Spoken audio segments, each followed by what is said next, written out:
Welcome back, terrestrials, to the Quarantine Movie Reviews. We're going to be discussing Snowpiercer with Annie here. She picked this movie yesterday when she was intoxicated, and I sat through the whole fucking thing, and I'm going to let her talk about it because this is what she chose. Hi everyone, I'm Annie, and Jacob is right. I did choose Snowpiercer.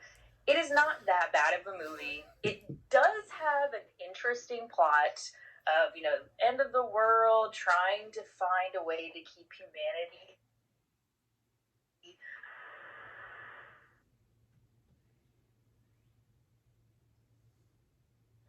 And what's crazy is that there's actually a pretty good cast in it. Was it Tawilda? I never get her name right. Yeah. The lady from Constantine. Right, there you go. Yeah. That's the only thing I can think of her from right now. But her, Chris Evans. Mm-hmm. I mean, it's interesting. There are some wonky parts, of course, but really the low down gritty of it is Chris Evans' character is in the rear of the train. They are the low class, trying to get by. They get killed all the time, and they want to get to the front of the train and figure out what the hell's going on up there. And they get to the front of the train. They do. And it's real weird. And again, I can't complain because it's all about their journey to the front of the train. Of course, a bunch of people get killed. Of course, they see rich people that are just doing what they want. There's actually a pretty cool scene about an aquarium on the train. Mm-hmm. That was pretty interesting. It's like the Atlanta Aquarium, so it's like surrounded. Mm-hmm. So that I thought was cool. But you get to the very end where he's like about to get to the train conductor, and he starts to have this meltdown with this other character who is really, he's one of the engineers of the train who opened the doors for him. And Chris Evans' character then starts talking about how when he first got on the train, he was basically eating people, and he knows what people taste like. Yeah. Babies taste best, and you're like, what the hell's going on? Like, yeah. We got way off track. So that was the only thing that I was like, was that even necessary? I get that they wanted to add to the drama. I totally understand that. But was that needed to talk about eating babies? I don't know. I feel like it could have been just as suspenseful without that. Like, just the struggle to survive. Because at one point they show you that the lower class is eating these bars. Mm-hmm. And it's not going to be anything good. Right. But of course, in this, they keep calling it a protein bar. And everyone knows what is the most protein? Bugs. So, of course, they find that out. They're eating crunched up bugs. Yep. But people eat bugs willy-nilly in regular life, so that didn't even freak me out. I was like, whatever. Yeah. Easy source of protein. They're bugs. I think I would have rather eaten the bugs outright than seen them put into those black square jellified blocks that they feed them. True, the Jello version of it makes it a bit unappetizing. Yeah. Fair on that, but I would rather that and be like, yeah, I eat bugs than like I eat babies. Yeah. Like, yeah. It's so strange. Infants taste like veal. Yeah. You're like, what? Ugh. So that was the only thing, and then of course he gets to the front of the train. He has this whole sit down with the conductor, who for the life of me, Jacob, I cannot remember that actor's name. Ed Harris. Thank you. Because as soon as I saw him, it's like, you. Yeah. But I'm terrible with names. I'm like, who are you again? Yeah. And, they talk about it. They talk about kind of the struggle of keeping everyone alive and how order and balance, which I feel like you find that in any kind of movie with that kind of theme where it's everyone struggling to survive. Yeah. But then it gets to this weird, again, takes a weird turn where you find out kids are in there, like, and you're like, what? So there's small children in there making the engine work? And you're like, what the heck? Like, again, I think it could have been better if they didn't add some of these random points that you're just kind of like, what? I feel like no one said anything in editing. No one was like, hey, I think we got off on a weird turn. We don't need to have this in here, but I don't know. I don't write movies. Maybe that's what they love, is that randomness. But, I mean, him getting there, meeting him, having their conversations about, trying to get Chris Evans' character to be the new conductor, since Ed Harris is, getting older, and Chris Evans basically, his internal kind of struggle with it for those 2 minutes of the film, which, again, you think that'd be a bit more pivotal of time frame, but he's like, 2 whole minutes later. And then, even the ending, I didn't love how it just kind of stopped. Yeah. Because the guy who was helping Chris Evans open these doors the entire way has been collecting this drug, because they're like, oh, he's a junkie. In reality, this drug is explosive, and he's trying to get the heck off the train. Yeah. And so he does the bomb. The whole train is derailed, which anyone would expect that. Right. So 90% of everyone is dead just from the train accident. Mm-hmm. And then they just walk off. Yeah. And straight up, like, everything is snow, so it's still not very habitable by any means when you have no resources except for the few that were on the train. Then they see a freaking polar bear. Yeah, and the movie ends. And it's just gone. Yeah. And in my head, I'm like, so should we be running from the polar bear? Are we going to try to eat the polar bear? So I assume they don't even know what it is. No, yeah, that's the weirdest thing. So I do think probably whoever sat down, who did the first script of it, was like, I do think this is an awesome interpretation of kind of an end of humanity kind of deal. But like I said, just some of the points, you're like, what happened? And honestly, I don't hate Chris Evans. I really don't. But they try to make it so dramatic. Yeah. He just sounded like he was trying to be Batman. Like, it was weird. Like, I was just like, why is he growling when he's trying to make these points? So, yeah. I mean, I would say if we're going to rate it, I don't know. What do you have as a rating scale? I have no rating scale, so you can make one up if you want. I feel like the critic right now. I don't know. If you gave it a 5, you probably gave it a 1. Because, I mean, maybe a 1.5. Because I will say the initial plot had potential. Right. But I feel like everything I feel like they caused their own detriment. Mm-hmm. Like, even if they had derailed it and then shown the struggle beforehand of them trying to rebuild, or just something more, but it was just like, okay, we're going to revolt. Okay, a bunch of people die. Okay, we're going to get to the front. Now we're derailing the train. Bye. Yeah, that's kind of how it played out. I mean, the scenes of them getting from the back of the train to the front and seeing, like, each car have its own designated, like, one was a nightclub, one was a school, one was like a spa, and then there was another spa, like a sauna.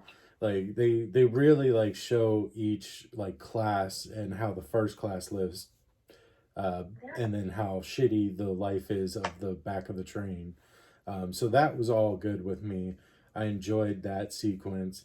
But the ending was just, it was bad. It's almost like it didn't finish the movie.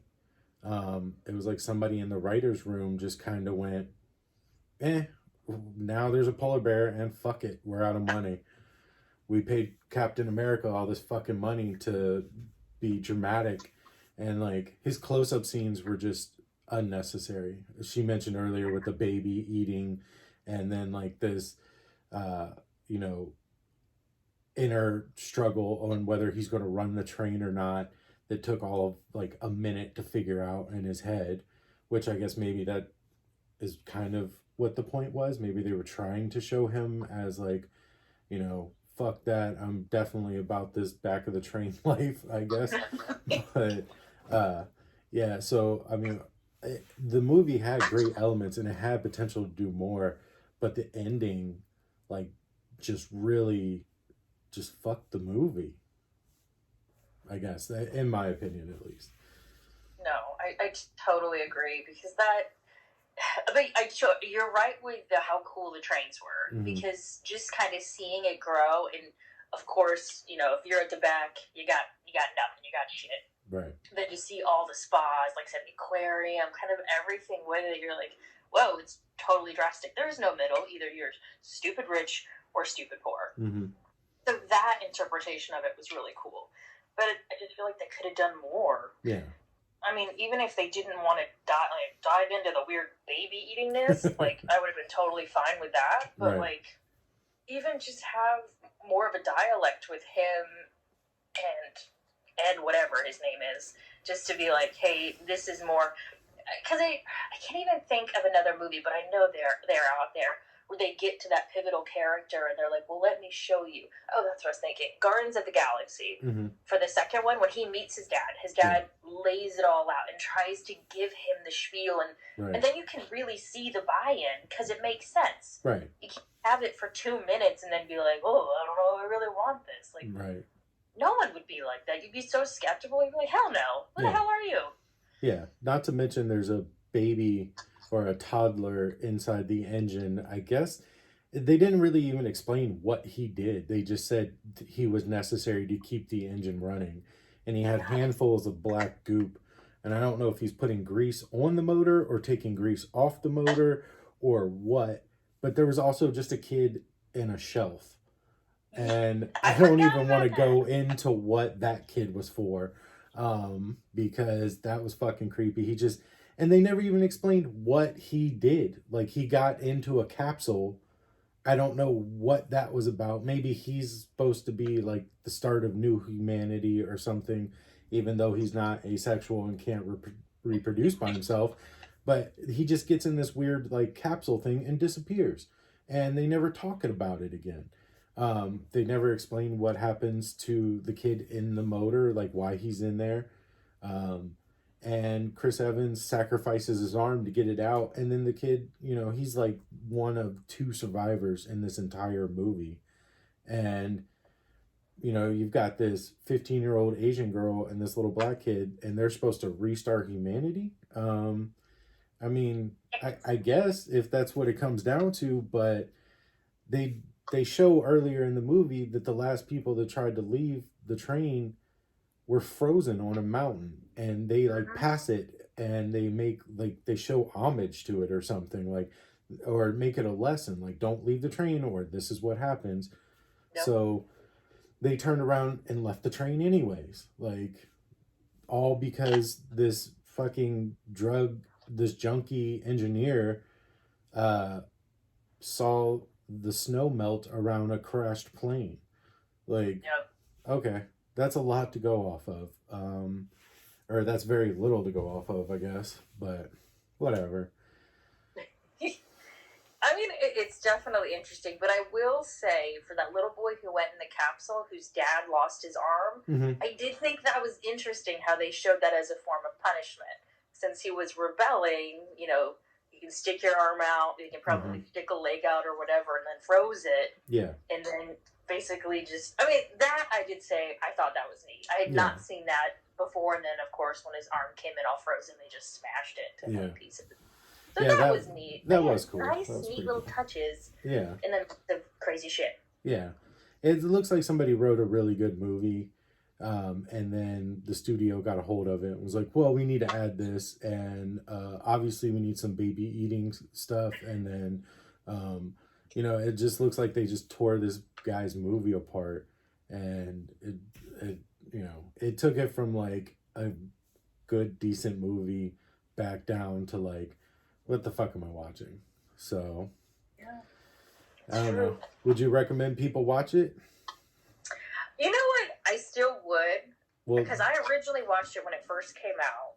Either, 2013, 2014? Yeah. And I'm not even going to lie. I remember being baked out of my mind when I watched it. Okay. And I was like, what is this? And then when I rewatched it yesterday, after a nice afternoon of day drinking, I was like, yeah, let's put this back on. It definitely, because I remember things, but I didn't remember any of the details of it. And it made me definitely enjoy it more. And it's nice to see something with a different spin, if nothing else, just to take some of the ideas and move forward with it. because like I love things that are inspirational, and that's one of those things where it's definitely a completely different take. If someone else can see that and like make something better out of it, Right. that'd be fucking awesome. Yeah. But I mean, to have that be just it, lackluster. So you can only hope that someone could see it and be like, I can do way fucking better than that. Right. Let's do something more. Yeah. But we'll see. People may be like, I'm good. I'm good. That trash heap. But you never know. Never know. Yeah, I would say definitely watch it if you're looking for something different, because it is definitely different, and there's a lot of interesting points in the movie, but there are a few that knock it back down from being a good movie. Um, I would still say watch it though. It's definitely different. I was quite confused, and I was getting ready to angry text Annie about why I'm watching this fucking movie. Because initially when I talked to her, we were going. I'm illiterate, so she posted that she was watching a movie. I thought it was Cognation, and it turned out to be Contagion, and it's the plot of 2020. So I was like, let's not do that movie. So she picked another apocalypse movie and tricked me into watching Captain America grunt about eating babies. So, yeah, it's definitely interesting. I'm glad I saw it, and thanks for the recommendation, Annie. Do you have any final thoughts on the movie? No, I still I still think people should see it. Still interesting. Hopefully something better. Okay. If you haven't seen Contagion though, you should definitely watch that shit. You're that living shit... it, people. You're living it. You don't need to see it. It's just it's no, fucking it's Matt not. Damon I mean, pretending to be in 2020. It is a movie. It is more significant to what people are going through right now. No, I enjoyed it. It's still a fun movie. Mm-hmm. Like, if you're looking for something uber serious, don't watch it. If you're looking for something that's, like, phenomenal, don't watch it. So just go in with the right expectation. If you go in knowing that, like, hey, this is not going to be the best thing, perfect. That sums it up pretty well. Well, I'll be back with more reviews, and maybe Annie comes back. We'll see if she can get off this apocalyptic movie. Okay. So stay safe, guys, and I'll catch you next time.